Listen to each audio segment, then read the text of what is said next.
The performance here today with Rita Ora is brought to you by Sundrop, and I think we should just get right into it. Please, everybody, welcome Rita Ora to the Bing Lounge. Oh, you can't look that good this early in the morning. That's not fair. Good morning. Good morning, ladies and gentlemen. Thank you for coming and waking up today. I really appreciate it. How are you? Hi, how are you? I'm great. I love that you got flair all up on your mic stands. Yeah, it's our thing. We do that for for this whole radio tour. We've been just filling up the mic stands and trying to make it interesting. Since everyone can see mic stands every day, I thought I might put some scarves on it. We love that. You just came from Seattle? Yes, we did. We came from Seattle, drove 3 hours, and then went to sleep in a nice hotel. And I was actually up all night writing, my thank yous and my credits for the album, which is finished officially today. Right. Yeah. So, for those who don't know, Jay-Z is your boss. That's correct. That's pretty crazy and That's cool. very cool, right? Right. So you have been working with him. From what I understand, didn't he kind of slow your roll on the release of this album by like 2 years? You wanted to get it out there, and he was like... I was the person that got signed at 18 and really wanted... You guys look really good for this early... For like everyone else, just to say. Me too. I had a whole album, right? When I got signed to Rock at 18. And then I kind of scrapped it when I was turning 19 and started again. And the reason for that was because when I met Jay... he just introduced me to some producers and songwriters on a completely different level that I felt like my writing was great. I just felt like it obviously needed to grow. So I just wanted to use what he gave me, to my full advantage. And I just felt like, it wasn't good enough. So he obviously, I think he's good at what he does because he looks like in the future. He thinks literally like in the future. I don't know how he does it. And I think in the moment. So I was like wanting to release everything. I was like, let's just put it out. And now he's like, imagine if we put that out, you wouldn't be doing what you're doing today. And he's right. How did how did that happen? How did you meet Jay-Z, and what the heck is it like living in that guy's atmosphere? Well, I met Jay-Z through an A&R lady in London. Her name was Bryony. She introduced me to Jay-Z's camp, Jay Brown and Ty Smith, who work with Jay, and they've been friends for years. And they were like, okay, send some demos over. So I sent over some demos. 4 to 5 days I was waiting. I was like, oh my God, I messed this up. I don't know what's going to go on. And I was Googling them. So then I found out how big they actually were after I sent them the demos. So my anticipation was like building. And then 4 days later, they called me and I was on my way to my friend's graduation. And it was meant to be her day. I still feel so bad to this day. So I said, hello? It was like a plus something number. You know how you guys Americans have like these 5 telephone numbers, and we have like 11 numbers and numbers. So I was like, hello? And they were like, yeah, is this Rita? I was like, yeah. And I knew it was them. That was the only call I was waiting for. And then they just asked me, look, Jay would love to meet you. So I was like, what? Wow. And I was on my way driving to my friend's graduation. I was like, I'm going to New York. And they were like, she was like, what? She was like, Rita, I'm getting graduated. I was like, I'm going to New York. And she just was just like, great, now can I graduate? Oh. And then afterwards, obviously we had a great time and I had to go back and pack, but it just really kind of happened. You just don't know when that window's coming for you. But I was grinding for literally since I was 14, so it wasn't an easy journey. Yeah, and so on this album, through Jay-Z, you've worked with Kanye and Drake and will.i.am. Right? Yeah, but do you know what the crazy thing? Well, the Kanye one are correct. The Kanye thing was more of, I'm in the studio with him a lot, and he just opened my eyes to new music, because he's a king at sampling, right? Like when he samples a beat, and there's a song he's got out, and then he has this sample, and he goes, do you know that song? No? Mercy.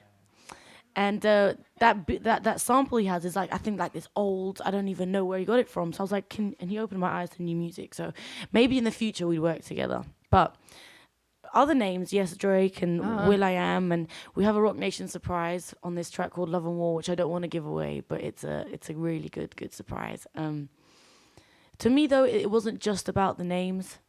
You know, you can have so many names. I wanted to stand on my own 2 feet and be the artist and know that, yeah, I have all these connections and Jay is my boss, but I didn't want to use them all at once. You know, I feel like as an artist, you really got to just prove yourself, whether or not this album may do okay. The second album may do amazing. You know, it's just, I think it's about growing, you know, with your fans and your friends and your music. So the collaborations that did come about, they literally came about organically. It's not like it was forced, or I didn't do it just because it was Drake or just because it was will.i.am or, you know, Major Lazer. So Yeah, but that doesn't suck working with those guys. it doesn't right? at all. It's a great, I think as a new artist, like I never forget, I am truly blessed. Do you have any story that you could share with us about either of those guys? Just being in the studio, just share something fun that you remember. Well, I can remember being in Vegas with The Dream, and we were writing some songs, and we were in Vegas, and I was like under 21 or something like that. So we won't tell anyone. Yeah, I just told her. No, but I was underage and everything, and you can't gamble obviously until you're 21.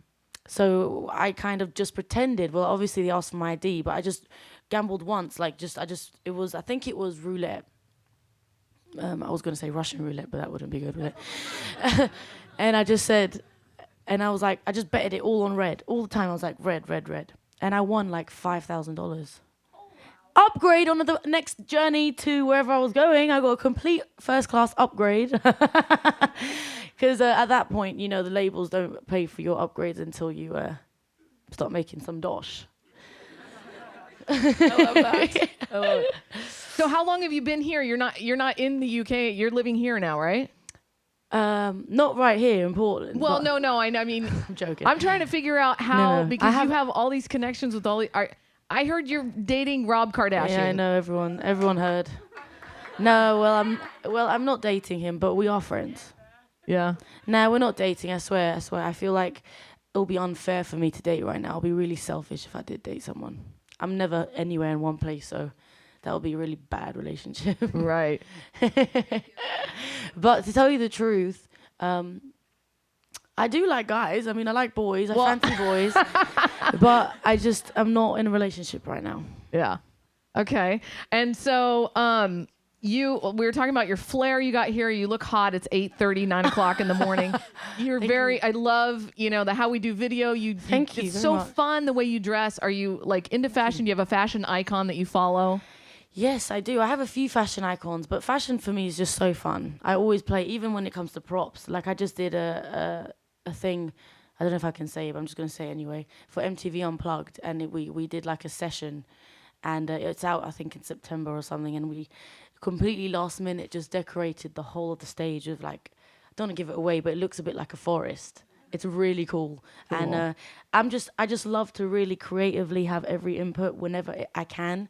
You know, I think that's so nice. You know, just little touches and little efforts that people kind of just appreciate, and they're really small. You know, I think that makes a lot of difference. So, clothes-wise, it's the same thing. You know, I take a lot of time and research. Me and my team, and he's my best friend who does my clothes with me.